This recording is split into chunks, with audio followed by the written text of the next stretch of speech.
আসসালামু আলাইকুম ওয়া রাহমাতুল্লাহি ওয়া বারাকাতুহু। আলহামদুলিল্লাহ ওয়াসসালাতু ওয়াসসালামু আলা রাসূলিল্লাহ বা'দ। সুপ্রিয় দর্শক শ্রোতা ভাই বোন, নদীমাতৃক এলাকা এবং সমুদ্র তীরবর্তী অঞ্চলে ঝড় জলোচ্ছ্বাস হবে, এটি সুন্নাতুল্লাহ ফিল আরদ বা পৃথিবীতে আল্লাহ সুবহানাহু ওয়া তাআলার সিস্টেম এবং নিয়মেরই অংশ। ঠিক যেমনি ভাবে মরু অঞ্চলে মরুঝড় হয়ে থাকে এবং বনাঞ্চলে ভিন্ন ধরনের প্রাকৃতিক দুর্যোগ হয়ে থাকে, পৃথিবীর এক এক অঞ্চলে এক এক জায়গায় এক এক রকমের প্রাকৃতিক দুর্যোগ হয়ে থাকে এবং যেখানে যেরকম প্রাকৃতিক দুর্যোগ হওয়ার কথা সেটি সেখানে হওয়াটাই বরং স্বাভাবিক এবং এটি আল্লাহ সুবহানাহু ওয়া তাআলার নিয়মের অংশ, সিস্টেমের অংশ। এই সমস্ত প্রাকৃতিক দুর্যোগ আল্লাহ তাআলা কখনো কখনো দিয়ে থাকেন আমাদেরকে পরীক্ষা করবার জন্য, আবার কখনো কখনো দিয়ে থাকেন আমাদের কোনো কৃতকর্মের নগদ শাস্তি স্বরূপ, যাতে করে আমরা সতর্ক হয়ে ফিরে আসতে পারি মন্দ কর্ম থেকে।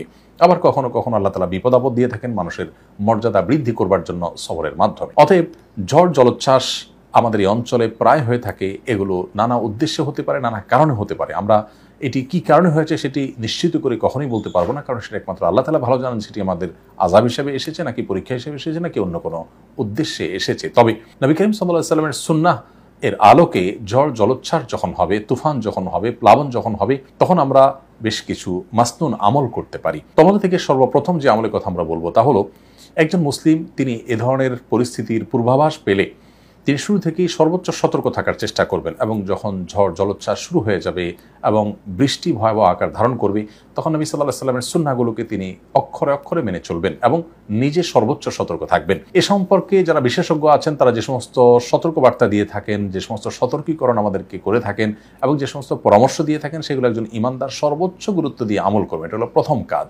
কারণ আমি আমার সাধ্য অনুযায়ী সতর্ক থাকার, আত্মরক্ষার জন্য সচেষ্ট থাকব, এর পাশাপাশি আল্লাহ তাআলার কাছে দোয়া করব।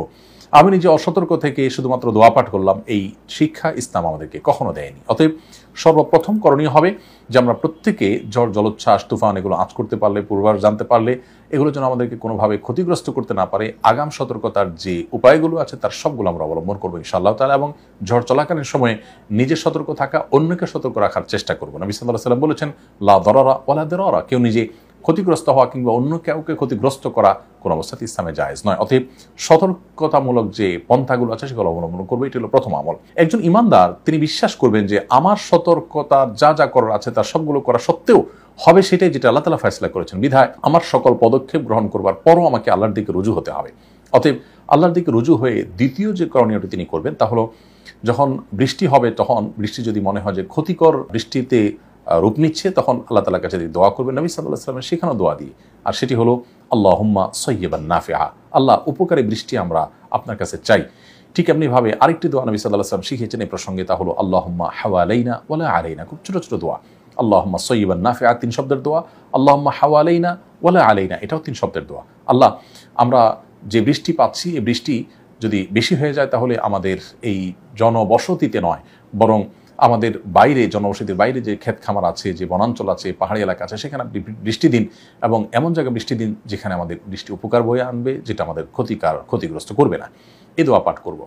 তৃতীয়ত করণীয় হলো, এই বৃষ্টি বাদল এগুলো যদি ঝড় জলোচ্ছ্বাসে রূপান্তরিত হয় এবং এটি যদি রীতিমতো তুফান এবং প্লাবনে পরিণত হয়, তাহলে সেক্ষেত্রে এই ধরনের ঝড় এবং তুফান থেকে আত্মরক্ষার জন্য নবী সাল্লাল্লাহু আলাইহি সাল্লামের আরেকটি শেখানো দোয়া আমরা করব তৃতীয় আমল হিসেবে। সেটি হলো আল্লাহুম্মা ইন্নী আসআলুকা খায়রাহা ওয়া খায়রা মা ফিহা ওয়া খায়রা মা উরসিলাত বি ওয়া আউযু বিকা মিন শাররিহা ওয়া শাররি মা ফিহা ওয়া শাররি মা উরসিলাত বি।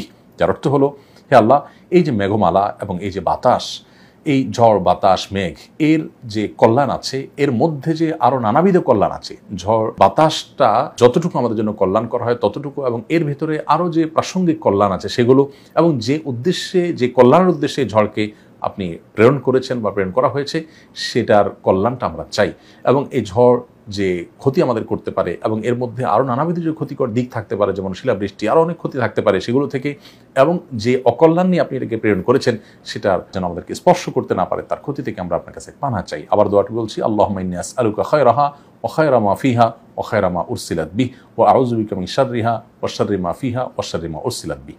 এই দোয়াটা আমরা ঝড়ের সময় পাঠ করলে আল্লাহ রাব্বুল আলামিন আমাদেরকে ইনশাআল্লাহ হেফাজত করবেন।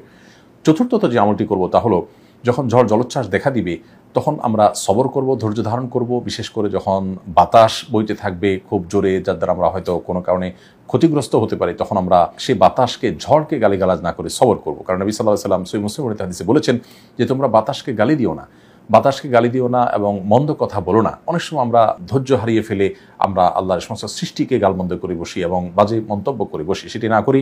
নবী সাল্লাল্লাহু আলাইহি ওয়াসাল্লাম বলেছেন আমরা যেন আল্লাহর কাছে পানা চাই, আশ্রয় চাই এবং এর কল্যাণটা কামনা করি, অর্থাৎ দোয়া করি। পঞ্চম এবং সর্বশেষ করণীয় যেটি বলতে চাই তা হলো ঝড় জলোচ্ছ্বাস যখন দেখা দিবে বা প্লাবন দেখা দিবে বা বৃষ্টি হবে, সেটি যখন ভয়ঙ্কর রূপ ধারণ করবে, তখন আমরা আল্লাহর দিকে ভিতর সন্ত্রস্ত হয়ে আল্লাহর কাছে পানা চাইব। অনেক সময় নবী সাল্লাল্লাহু আলাইহি ওয়াসাল্লাম এই জাতীয় পরিস্থিতিতে মেঘমালা দেখলে, ভয়াবহ বৃষ্টি বাদল হতে পারে সেরকম আশঙ্কা করলে তিনি মসজিদে এসে আশ্রয় নিতেন এবং আল্লাহর দিকে রুজু হতে মনোনিবেশ করতেন। ঠিক আদ সামুদ জাতি তারা এরকম মেঘমালা দেখে মনে করেছিল স্বাভাবিক মেঘমালা, কিন্তু সেটি আল্লাহর আযাব বয়ে আনছে এবং তাদেরকে শেষ করে দিয়েছে। ইতিহাসে তারা এখনও আমাদের শিক্ষণীয় বিষয় হয়ে রয়েছে। অতএব এ ধরনের পরিস্থিতিতে একজন ইমানদার কোন অবস্থাতে ফুর্তিতে লিপ্ত হবে না, বরং তিনি ভিতর সন্ত্রস্ত থাকবেন। নবী সাল্লাল্লাহু আলাইহি ওয়াসাল্লাম এই সুন্নাহটাকে খুব গুরুত্বের সাথে আমল করেছেন, সাহাবীরাও তা করেছেন। কিন্তু আজকাল আমরা দেখি অনেকে আছেন যে এই ধরনের পরিস্থিতিতে নিজেরা অনেক সময় দেখা যায় এটাকে তথাকথিত এনজয় করার বা উপভোগ করার চেষ্টা করেন। এই উপভোগ করা বা সবকিছুতে ফুর্তি করার যে একটা প্রবণতা আজকাল আমরা দেখতে পাচ্ছি, এটি কখনো ভালো কিছু বয়ে আনতে পারে না। বিধায় এই সমস্ত সুন্নাহগুলো আমরা যদি ঝড় জলোচ্ছ্বাসের সময় আমল করে চলি, আশা করা যায় এখান থেকে আমরা কল্যাণটা লাভ করব এবং কল্যাণ থেকে আল্লাহ তাআলা আমাদেরকে মুক্তি দান করবেন। আবার বলছি, প্রথম করণীয় হলো সতর্কতামূলক সকল ব্যবস্থা আমরা গ্রহণ করব। দ্বিতীয় করণীয় হলো বৃষ্টি হলে আমরা আল্লাহুম্মা সাইয়্যিবান নাফিআ আল্লাহুম্মা হাওয়ালাইনা ওয়ালা আলাইনা এটি পাঠ করব। তৃতীয় করণীয় হলো ঝড় দেখা দিলে, তুফান দেখা দিলে তখন আমরা দোয়া পড়ব। নবী সাল্লাল্লাহু আলাইহি ওয়াসাল্লাম সেখানে দোয়া আল্লাহুম্মা ইন্নী আসআলুকা খায়রাহা ওয়া খায়রা মা ফিহা ওয়া খায়রা মা উরসিলাত বি ওয়া আউযু বিকা মিন শাররিহা ওয়া শাররি মা ফিহা ওয়া শাররি মা উরসিলাত বি। চতুর্থ করণীয় হলো এই ঝড় বাতাস বা এ জাতীয় প্রাকৃতিক দুর্যোগকে গালমন্দ করা বা বাজে মন্তব্য করা, এটা ইমানদারের সাথে যায় না। আল্লাহর সৃষ্টিকে গালি দেওয়ার কোনো সুযোগ অবকাশ ইমানদারের জন্য নেই। ৫ নম্বর সর্বশেষ করণীয় হলো অনেক সময় বৃষ্টি বাদল যখন অনেক বেশি পরিমাণে হয়, মেঘমালা বেশ অন্ধকার হয়ে আসে, আমরা অনেকে সেটাকে এনজয় করি। এমনকি চন্দ্রগ্রহণ সূর্যগ্রহণকে অনেকে দেখা যায় এনজয় করছেন, উপভোগ করছেন এবং এই টাইমেও তারা ফুর্তি করার চেষ্টা করছেন।